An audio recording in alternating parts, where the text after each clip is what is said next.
Hi, I'm Andrew Armstrong and welcome to the Back Office Teardown Lab. I was at a car boot sale today, as much of us here in the UK at least do, and I bought this for the grand sum of £3. Now, it wasn't dismantled when I bought it, to be fair. I've just done this myself now, and the reason is it doesn't seem to work. I'll just quickly mantle it ever so slightly just so you can see what it looks like. It's kind of a mic basically. It had a mic with a fluffy thing on it and I was like, okay, £3, I'll take a punt. No bueno, unfortunately. It just doesn't work right now.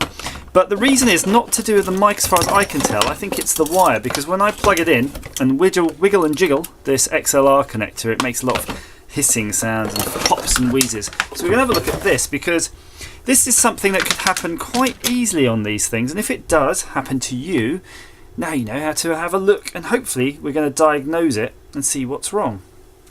So first things first though, it's got strain relief on these XLRs, quite good strain relief too, so it's always a bit annoying when they start to fail. But the reason that they start to fail, in my experience at least, is because these things are pretty crappy on these sort of quite cheap and nasty basically I'm not going to say XLR rip-offs. I think they are XLRs, but they're just, it's, you know how it is. When you start making something super cheap to a price, the quality fails, and then people start to forget what are the important parts of the engineering of the device.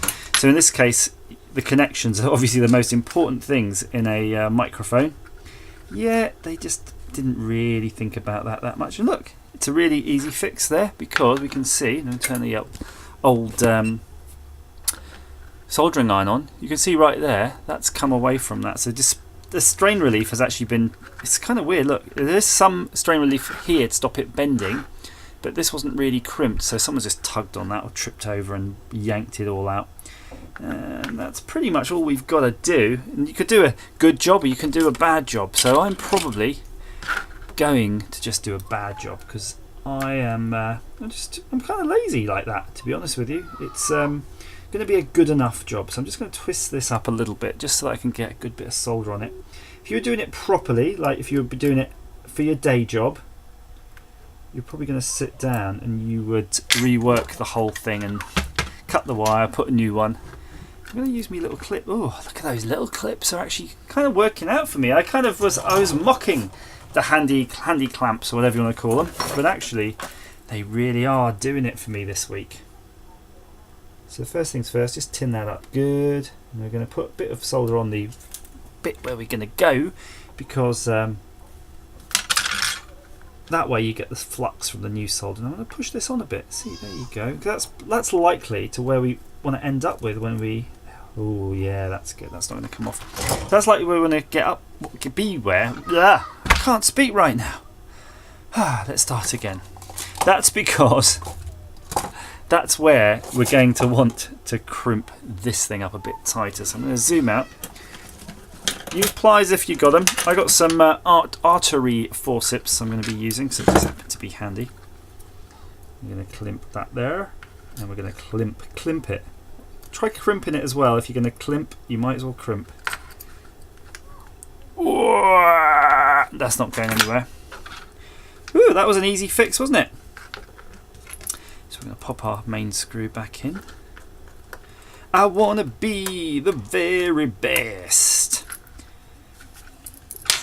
Actually, you get the idea. We're going to screw this up. It's going to work. It's just going to work. There's no point messing with that. But let's have a little look at this mic while we're here. Something I just noticed. It did have a PCB on it. So there's the 3 wires coming up, and there's a circuit on there. A little circuit. And this looks like it does have some sort of little biasy circuit. And then you flip it over and there's another copy of that circuit on the back, so you could get a stereo variant, because I'm looking down here, you can see you could have had a stereo version on here. So let's open that a bit further if we may. So if you've got the right sort of capsules, if you dare. Where is my bloody screwdrivers? Oh, I don't know. Thieving buggers, that's what they are. Everybody's thieving my gear.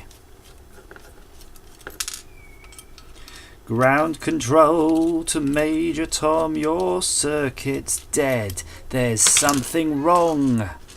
Can you hear me, Major Tom?